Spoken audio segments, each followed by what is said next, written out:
So it's another rainy day. I tell you, this weather pattern for Missouri this year has just been crazy. I can't remember a summer where it's just not been hot all summer. It gets hot for a week now and cools off. It's kind of nice. Really enjoying it. So we got a rainy day, so it's kind of a lazy day, not doing much. As you know, I've been talking about preppers slash stockpilers versus off-gridders slash self-sufficient lifestyle, and how I feel like being self-sufficient is a better plan for the SHTF scenario that these stockpilers always talk about. The only way you're going to survive SHTF is having plenty of food stockpile. So they always have to talk in that grumbly voice. I don't know why it's got to be grumbly. It hurts my throat after I do it for a while.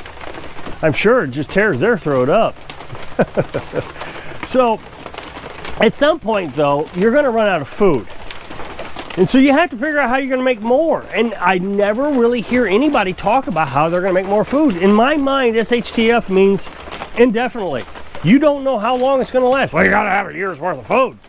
Well, you mean to tell me SHTF is going to be less than a year? Because, I mean, they're talking about some serious scenarios like an IMP, I don't know, whatever they call it. And I know some troll out there is going to correct me. No, it's a thingy. But, you know, they're talking about knocking out the power grid from some sort of blast in the sky. And I've read about it. There's no way you're going to survive that. Well, I mean, I can. I have 2 backup charge controllers, so my solar panels would not be affected by it. The charge controller and the inverter would be, but like I said, I have a backup charge controller, I have a backup inverter. The batteries won't be affected, so I'm back in business. No problems for me. But they don't ever explain how they're going to survive it. I got my solar suitcase with my 1 solar panel, and it's going to run my freezer indefinitely. No, it won't. And besides that, your freezer won't have to run indefinitely, because at some point you're going to run out of food and you'll starve to death and you won't be around to charge it back up. So you got to think about how you're going to always reproduce the food that you want to eat. Now, I know a lot of people seem to think that gardens is going to be the way to go, but I don't think you can plant enough food in a garden to survive day after day. I've been watching a lot of videos from, I call him my doctor. He's a YouTube doctor, and he talks about a carnivorous diet. He has showed doctor after doctor after doctor that goes on these vegetarian diets, they always end up quitting the vegetarian diet. They get sick and have to go back to meat. Well, the doctor I've been watching, I mean, he says he's actually beat the world record in his basement. Of course, I mean, you just have to trust the guy. There's no way to prove it. Well, I guess it is. He told us the time, but regardless, he's beat the world record on a rowing machine. And he's 50-something years old, so I mean, pretty good shape, and that's all he eats is meat. And I've been saying I feel so much better just eating a carnivorous diet.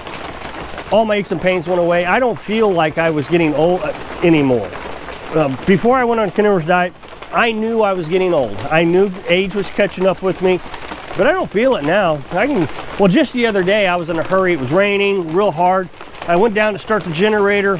It just started pouring on me. So I ran up the hill. I wasn't out of breath. I felt like I was back in my 30s or 40s. Felt pretty good. I told you a while back that I think I had asthma, inflammation in the bronchial tube. And since I started eating meat, that's kind of went away. I've got allergies. Those allergies went away. I've gotten completely off Allegra. I've been taking Allegra for years. And I don't take Allegra anymore, and I haven't broke out any rashes. So life's getting better for me. And so if you're going to go eating a high carbohydrate diet like corn and rice and lots of vegetables, you're not going to be healthy. Carbohydrates is nothing but sugar, and it causes inflammation. So that means you got to raise meat. That's what we do. We raise meat. We have 300 jars of food that we can ourselves, and we eat and rotate that through. We've got 15 chickens out there that we're going to incubate, and we'll probably, I don't know, maybe next month butcher them. We're still keeping an eye on it. This is kind of our first year of incubation. They're not meat birds is our problem, so we may have to hold on to them until they get big enough to butcher. We would like to do a second batch of chickens, but we don't really have enough room to put another batch of chickens out there, so we want to butcher these before we start another set. So next year we'll have a better plan. Plus we have the Brahmas. The Brahmas are meat birds, and they get up to 10 pounds, the males do. So we got 7 of them, 5 hens, 2 roosters. We'll start butchering, we'll can those chickens up, and then we'll see where we're at. If it's early enough in the season where we could incubate some more before it gets cold, that way they'll be fully feathered when it does get cold. Maybe we could butcher another set around November, December time frame. But you got to feed these chickens. Got to be self-sustaining, so you got to feed them. Well, in an SHTF, we only have 1.5 acres, so it's not like we have a lot of farmland that we can raise big crops and give them all the food they need. All the chickens that we have now, 36 birds now, they eat 4 cans, coffee cans of food each day. 4 to 5, I should say. Well, how are you going to grow that much food on 1.5 acres? Well, you can't. It's impossible. So how are you going to do that? Even if you had a backyard chicken coop, which a lot of municipalities will allow you to do now, there are ways you can do this. If you could grow sunflower seeds in enough quantity that you could get about 50 pounds each year of sunflower seeds, that would be the optimal thing. And that's what we're going to do next year. We're going to grow sunflower seeds. If you can't, then I would suggest that you would get, I don't know, 50 bags of sunflower seeds. Figure out a way to keep them from getting mice in them, and that would last you 50 years. And the way you got to do it, though, is you've got to multiply the amount of food that you can get out of it. And so I've been talking about how to grow or sprout your sunflower seeds. So this is a handful of sunflower seeds. That's all it was. It filled up the bottom line here, right there. That came up to about right there. And now she's only had this for a few days, and it's already half full. She'll keep letting it grow until it grows into that whole bottle. That turns 50 pounds of sunflower seeds into 250 pounds of sunflower seeds. That's your protein. You can get up to 23% protein on your sunflower seeds, 29%. So what you do is you give them about 3/4 of a cup of sunflower seeds like that, sprouted, per chicken, per day.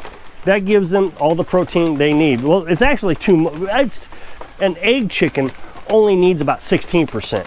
So you're going to get 23 grams of protein. I keep saying percent, and somebody corrected me the other day. It's actually grams. You're going to get 23 grams of protein out of that sunflower seed per cup of sunflower seeds. That's a lot. And then the rest of their diet is going to be just weeds, just whatever they want to eat. You collect up these weeds, you knock them down, and you throw it in their cage, and they'll eat what they want. Give them plenty of food. That way they're getting everything they need. Then you have to give them calcium. And so what Carolyn does is she takes these eggshells. I don't know if you can see that through the screen, but every day she takes the eggshells, she puts them in here and lets them dry out, and then she crushes them up like that. Now do not put that in their food. You give this to them as separately at night. What it is the chickens will use the calcium while they're asleep. They'll make their eggs inside their bellies while they sleep. So now they have the calcium to produce eggs. It's all recycling, all reproducible. Now, the way she does this, first of all, this is Milo here, and this is sunflower seeds. You can grow sunflower seeds in a tray just like she's growing the Milo.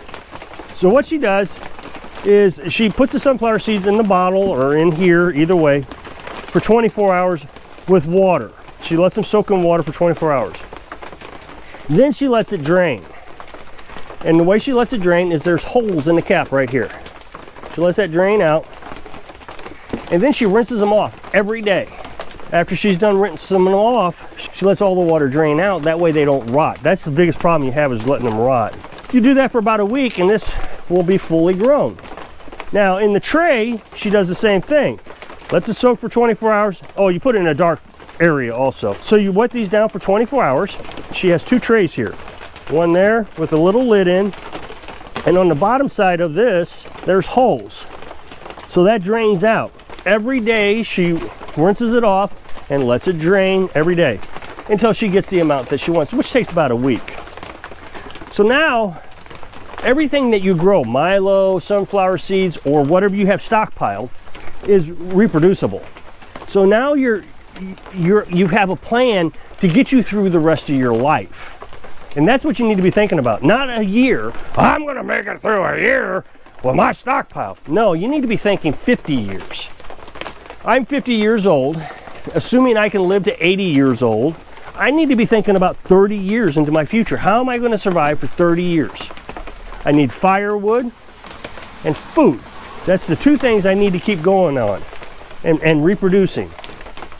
Water I've got covered. Got solar panels that will run my well, so I got water covered. I also have a natural spring down the hill. If I have to get water down there, I can get water down there. So water I never even think about anymore. I'm pretty satisfied with water. So food. Right now the chickens don't give us enough eggs so that we could survive on eggs alone. So we got the Brahmas. The Brahmas will give us eggs through the winter, which we don't have a lot of chickens that give us eggs through the winter. We got the New Hampshires. Now we got the Brahmas. The Americanas are pretty good at producing all summer long. We'll get rid of the Buff Orpingtons because they don't produce through the winter, and then they stop for the longest time throughout the summer because they go broody, and so they stop laying eggs. Now the weeds, you can get weeds anywhere. Start walking up and down the roads. Remember, SHTF. Of course, you're going to want to stay out of sight. You don't want a lot of people seeing you, but there's not going to be road crews cutting the grasses anymore. So, or anywhere. So you'll be going around trying to collect as much grass and feed that you can for the chickens. Now, if your municipality don't let you have chickens, I've talked about rabbits. You can raise rabbits. Of course, I don't have a lot of information on how to be self-sustaining with rabbits, but you can.